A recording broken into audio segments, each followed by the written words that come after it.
पूस की रात कहानी मुंशी प्रेमचंद। एक हल्कू ने आकर स्त्री से कहा, सहना आया है, लाओ जो रुपए रखे हैं उसे दे दूं, किसी तरह गला तो छूटे। मुन्नी झाड़ू लगा रही थी, पीछे फिरकर बोली, 3 ही रुपए हैं, दे दोगे तो कम्बल कहां से आवेगा। माघ पूस की रात हार में कैसे कटेगी, उससे कह दो फसल पर दे देंगे, अभी नहीं। हल्कू एक क्षण अनिश्चित दशा में खड़ा रहा। पूस सिर पर आ गया, कंबल के बिना हार में रात को वो किसी तरह सो नहीं सकता, मगर सहना मानेगा नहीं, घुड़कियां जमावेगा, गालियों देगा। बला से जाड़ों में मरेंगे, बला तो सिर से टल जाएगी। ये सोचता हुआ वो अपना भारी भरकम डील लिए हुए, जो उसके नाम को झूठ सिद्ध करता था, स्त्री के समीप आ गया और खुशामद करके बोला, दे दे, गला तो छूटे, कम्बल के लिए कोई दूसरा उपाय सोचूंगा। मुन्नी उसके पास से दूर हट गई और आंखें तरेरती हुई बोली, कर चुके दूसरा उपाय, जरा सुनूं तो कौन सा उपाय करोगे। कोई खैरात दे देगा कम्बल, न जान कितनी बाकी है जो किसी तरह चुकने ही नहीं आती। मैं कहती हूं तुम क्यों नहीं खेती छोड़ देते, मर काम करो, उपज हो तो बाकी दे दो, चलो छुट्टी हुई। बाकी चुकाने के लिए ही तो हमारा जन्म हुआ है, पेट के लिए मजूरी करो, ऐसी खेती से बाज आए। मैं रुपए न दूंगी न दूंगी। हल्कू उदास होकर बोला, तो क्या गाली खाऊं। मुन्नी ने तड़प कर कहा, गाली क्यों देगा, क्या उसका राज है। मगर ये कहने के साथ ही उसकी तनी हुई भौहें ढीली पड़ गईं। हल्कू के उस वाक्य में जो कठोर सत्य था, वो मानो एक भीषण जंतु की भांति उसे घूर रहा था। उसने जाकर आले पर से रुपए निकाले और लाकर हल्कू के हाथ पर रख दिए। फिर बोली, तुम छोड़ दो अब की से खेती, मजूरी में सुख से एक रोटी तो खाने को मिलेगी, किसी की धौंस तो न रहेगी। अच्छी खेती है, मजूरी करके लाओ, वो भी उसी में झोंक दो, उस पर धौंस। हल्कू न रुपए लिए और इस तरह बाहर चला, मानो अपना हृदय निकाल कर देने जा रहा हो। उसने मजूरी से एक एक पैसा काट काट कर 3 रुपए कंबल के लिए जमा किए थे। वो आज निकले जा रहे थे। एक एक पग के साथ उसका मस्तक पानी दीनता के भार से दबा जा रहा था। 2 पूस की अंधेरी रात, आकाश पर तारे भी ठिठुरते हुए मालूम होते थे। हल्कू अपने खेत के किनारे ऊख के पत्तों की एक छतरी के नीचे बॉस के खटाले पर अपनी पुरानी गाढ़े की चादर ओढ़े पड़ा कौप रहा था। खाट के नीचे उसका संगी कुत्ता जबरा पेट में मुंह डाले सर्दी से कूं कर रहा था। 2 में से एक को भी नींद नहीं आ रही थी। हल्कू ने घुटनियों को गर्दन में चिपकाते हुए कहा, क्यों जबरा जाड़ा लगता है। कहता तो था घर में पुआल पर लेट रहे तो यहां क्या लेने आए थे। अब खाऊं ठंड, मैं क्या करूं। जानते थे मैं यहां हलवा पूरी खाने आ रहा हूं, दौड़े दौड़े आगे आगे चले आए। अब रो नानी के नाम को। जबरा ने पड़े पड़े दुम हिलाई और अपनी कूं को दीर्घ बनाता हुआ कहा, कल से मत आना मेरे साथ, नहीं तो ठंडे हो जाओगे। यह रांड पछुआ न जाने कहां से बर्फ ले आ रही है। उठूं फिर एक चिलम भरूं, किसी तरह रात तो कटे। 8 चिलम तो पी चुका, ये खेती का मजा है। और एक भगवान ऐसे पड़े हैं जिनके पास जाड़ा आए तो गर्मी से घबराकर भागे। मोटे मोटे गद्दे, लिहाफ, कंबल, मजाल है जाड़े का गुजर हो जाए, तकदीर की खूबी।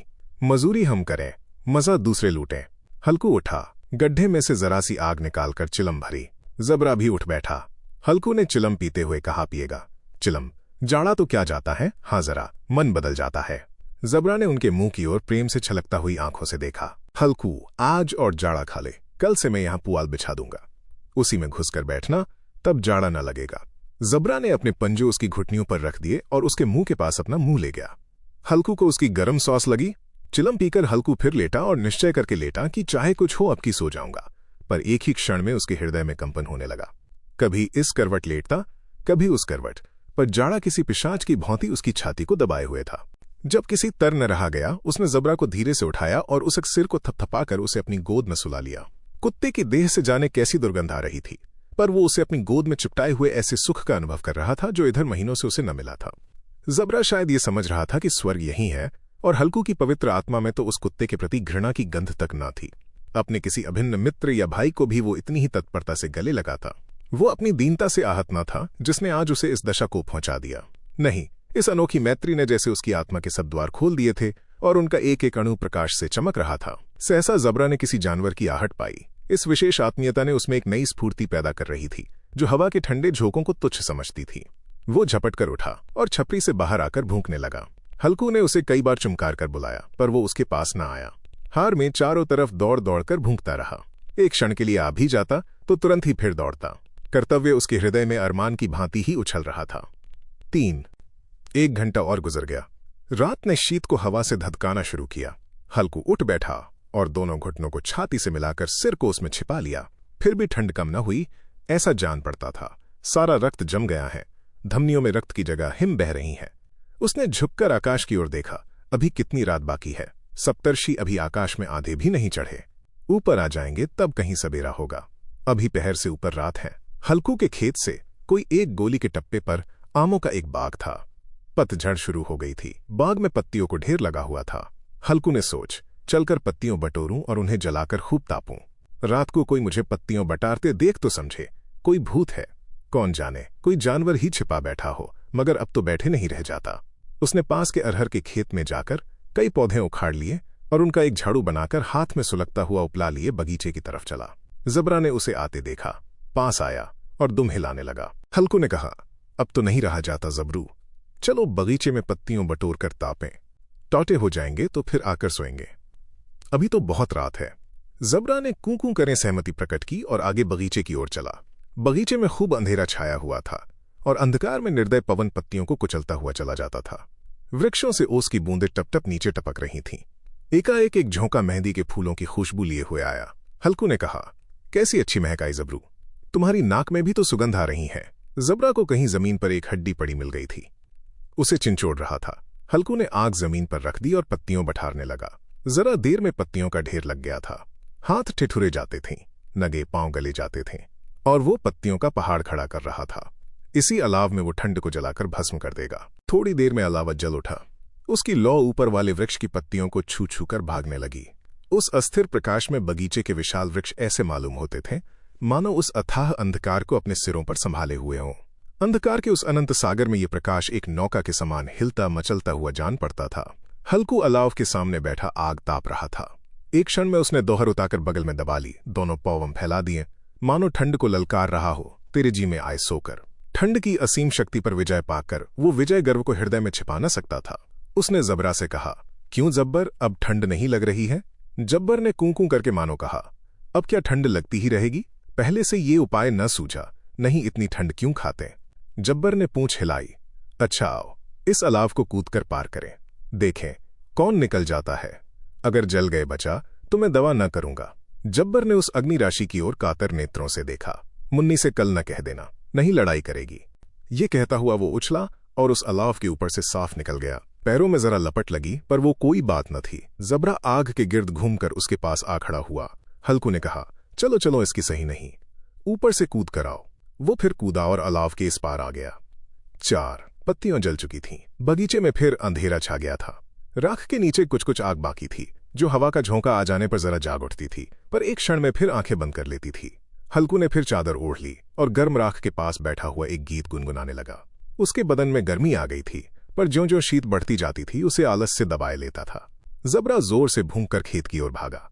हल्कू को ऐसा मालूम हुआ कि जानवरों का एक झुंड खेत में आया है। शायद नीलगायों का झुंड था। उनके कूदने दौड़ने की आवाजें साफ कान में आ रही थीं। फिर ऐसा मालूम हुआ कि खेत में चर रही है। उनके चबाने की आवाज चर-चर सुनाई देने लगी। उसने दिल में कहा, नहीं, जबरा के होते कोई जानवर खेत में नहीं आ सकता, नोच ही डाले, मुझे भ्रम हो रहा है। कहां, अब तो कुछ नहीं सुनाई देता, मुझे भी कैसा धोखा हुआ। उसने जोर से आवाज लगाई, जबरा जबरा। जबरा भूंकता रहा, उसके पास न आया। फिर खेत के चरे जाने की आहट मिली। अब वो अपने को धोखा न दे सका। उसे अपनी जगह से हिलना जहर लग रहा था। कैसा दंदाया हुआ बैठा था। इस जाड़े पाले में खेत में जाना, जानवरों के पीछे दौड़ना असह्य जान पड़ा। वो अपनी जगह से न हिला। उसने जोर से आवाज लगाई, हिलो हिलो हिलो। जबरा फिर भूंक उठा। जानवर खेत चर रहे थे। फसल तैयार है। कैसी अच्छी खेती थी, पर ये दुष्ट जानवर उसका सर्वनाश किए डालते हैं।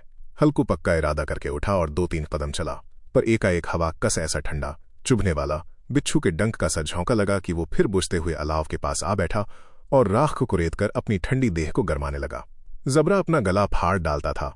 नीलगाय खेत का सफाया किए डालती थीं और हल्कू गर्म राख के पास शांत बैठा हुआ था। अकर्मण्यता ने रस्सियों की भौती उसे चारों तरफ से जकड़ रखा था। उसी राख के पास गर्म जमीन पर वही चादर ओढ़कर सो गया। सवेरे जब उसकी नींद खुली तब चारों तरफ धूप फैली गई थी और मुन्नी की रही थी, क्या आज सोते ही रहोगे?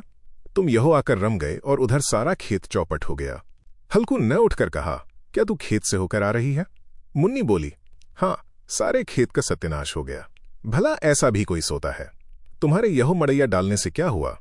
हल्कू ने बहाना किया, मैं मरते मरते बचा, तुझे अपने खेत की पड़ी है। पेट में ऐसा दर्द हुआ कि मैं नहीं जानता हूं। दोनों फिर खेत के डॉन पर आए। देखा सारा खेत रौदा पड़ा हुआ है और जबरा मड़ैया के नीचे चित लेटा है। मानो प्राण ही न हो। दोनों खेत की दशा देख रहे थे।